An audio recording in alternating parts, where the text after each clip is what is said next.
जय हिंद साथियों, मेरी इस वीडियो को आप ज़्यादा से ज़्यादा सब्सक्राइब कीजिए, अच्छी लगे तो लाइक कीजिए और शेयर कीजिए, ताकि मेरी आने वाली जो भी मेरे मन की बात है या मेरी वीडियो है वो आप तक पहुंच सके।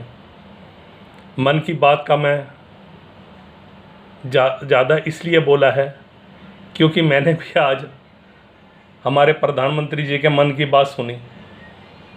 आमतौर पर मैं सुनता नहीं हूँ, लेकिन मैंने सोचा कि आज क्यों ना मन की बात ही सुन ली जाए कि प्रधानमंत्री कम से कम कुछ तो बोलें चाइना के बारे में। चाइना के बारे में बोला ज़रूर, लेकिन उन्होंने चाइना का नाम एक बार भी नहीं लिया हम जबान से। तो ऐसी क्या बात है जो चाइना का मुंह, पाकिस्तान का मुंह, नाम तो हमारे प्रधानमंत्री जी के मुंह पे इतनी तेज़ आता था कि वो यहाँ से बोलते थे और लाहौर इस्लामाबाद में जाके हड़का देते थे उनको। और हमारा न्यूज़ चैनल जिसमें आज तक एबीपी न्यूज़ जी खासकर, वो तो न्यूज़ से ही पाकिस्तान से युद्ध करके पाकिस्तान को हरा देते थे। और एक और चैनल आया रिपब्लिक भारत, जो कि मैंने सुना है शायद अंबानी जी का चैनल है। उसमें एक हैं अर्नब गोस्वामी जी, वो इतना चिल्ला कर, मतलब एक तरह से कुत्ते की तरह भौंक भौंक कर वो पाकिस्तान को हराए थे। मैं इनके बारे में इससे ज़्यादा क्या बोलूं, आप खुद समझदार हैं। मैं तो न्यूज़ चैनल बहुत कम, सिर्फ एक या दो प्रोग्राम मैं देखता हूं अब न्यूज़ चैनल के। बाकी मैंने न्यूज़ चैनल का बायकॉट करना चालू कर दिया है। मैं सिर्फ संदीप चौधरी और रवीश कुमार के प्रोग्राम देखता हूं, जो कि कम से कम थोड़ी बहुत जनता और मुल्क की बातें करते हैं। मैंने चित्रा त्रिपाठी जी का एक शो देखा कल ही। आमतौर पर मैं देखता नहीं हूँ आज तक, लेकिन मैंने उसे इसलिए देखा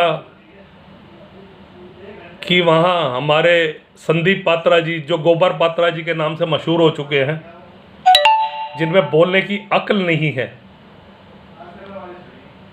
कि बोला कैसे जाता है, उस शख्स ने आशुतोष जी को बार बार तुमने सेना के बारे में, जबकि उन्होंने ऐसा कुछ नहीं बोला। ये न्यूज़ चैनल पर आकर मुद्दों को भटकाते हैं, कुत्ते की तरह भौंकते हैं। इनको अक्ल नहीं है कि हम बहुत ही नाजुक दौर से गुजर रहे हैं, लोगों के पास खाने के लिए रोटी नहीं है, और युद्ध हुआ तो हमारी जो माली हालत इन लोगों ने कर दी है, मैं सरकार को ही कह रहा हूँ, माली हालत सरकार ने हमारी बहुत खराब कर दी है। हमारी अर्थव्यवस्था में कोई जान नहीं है, हमारे रोजगार सारे ठप पड़े हुए हैं, और जो कोई रोजगार चालू करना चाहता उसके लिए मजदूर नहीं है, मजदूर यहाँ आना नहीं चाहता,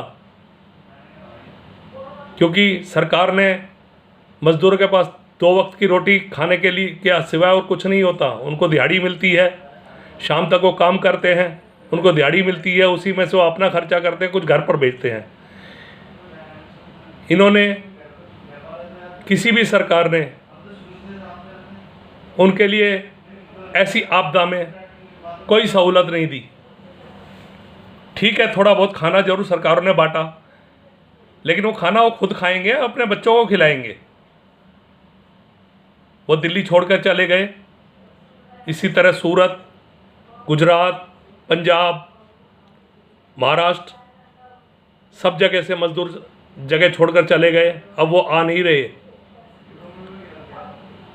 क्योंकि उनको पता चल चुका है सरकार तो हमें मरने के लिए छोड़ देगी, तो आना नहीं चाहते। मैं बात बता रहा था आपको, कल आशुतोष जी और संबित पात्रा जी, जो गोबर पात्रा जी के नाम से मशहूर हैं, उनकी एक बहस, उन्होंने आशुतोष जी से सवाल किया कि आपको हमारी सेना पे विश्वास है या नहीं, तो सेना पे किसे विश्वास नहीं है? ये सेना को बीच में क्यों लेके आते हैं? राजनीति करते हैं तो सेना को बीच में क्यों लेके आते हैं? ये सिर्फ भारतीय जनता पार्टी के प्रवक्ता करते हैं। मैं ये नहीं कि मैं आशुतोष जी के साथ हूं या किसी के खिलाफ हूं, लेकिन मैं इनकी बातों के मैं इनके खिलाफ हूं। जब देखो, जब कांग्रेस और बीजेपी के प्रवक्ता जब बैठे होते हैं, बीजेपी के प्रवक्ता ले जाते हैं 1962 पर। अरे 1962 में देखो ना, हमारे पास था क्या? हमारे पास उस वक्त कुछ नहीं था, हमारी इकॉनमी कहीं नहीं थी। उस वक्त हम दुनिया से कर्ज लेकर तो रोटी खा रहे थे। धीरे धीरे अपने आप को इस काबिल बना रहे थे कि हम कुछ बन सके। उसी में युद्ध हो गया। आज तो भारत में सब कुछ था, उसके बाद ऐसी स्थिति क्यों हुई? क्योंकि इनके पास कोई शब्द तो है नहीं। ये कहते हैं 1962 के अंदर हमारी 38,000 हेक्टेयर भूमि चीन ने कब्जा ली। तुम्हारे पास तो सब साधन थे, उस वक्त तो हथियार भी नहीं थे सेना के पास, तब भी हमारी सेना बहुत अच्छी तरह से लड़ी थी उससे, और 5 साल बाद उसको जवाब भी दिया था 1967 में। तुम कर क्या रहे हो?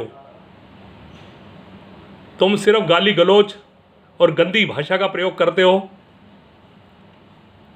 और मुद्दों को भटकाते हो। पूरी सरकार यही कर रही है, चाहे वो एलजीपी हो, चाहे जेडीयू के प्रवक्ता हो, टीवी पे बैठ के सिर्फ भटकाने का काम।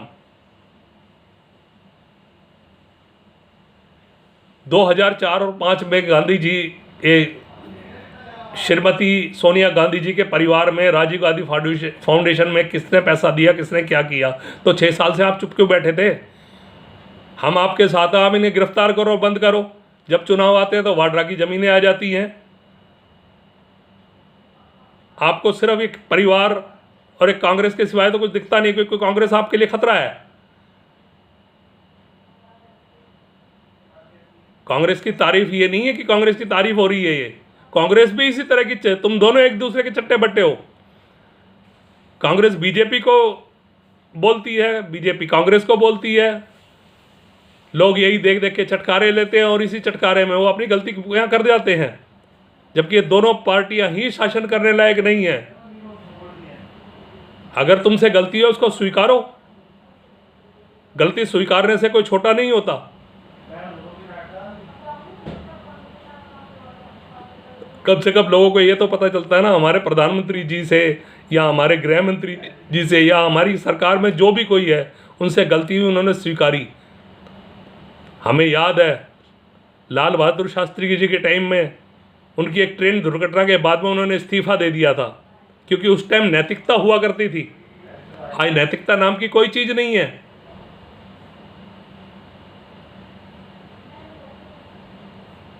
सब उस कुर्सी के पीछे भाग रहे हैं, क्योंकि वो कुर्सी दिखती है लोगों को।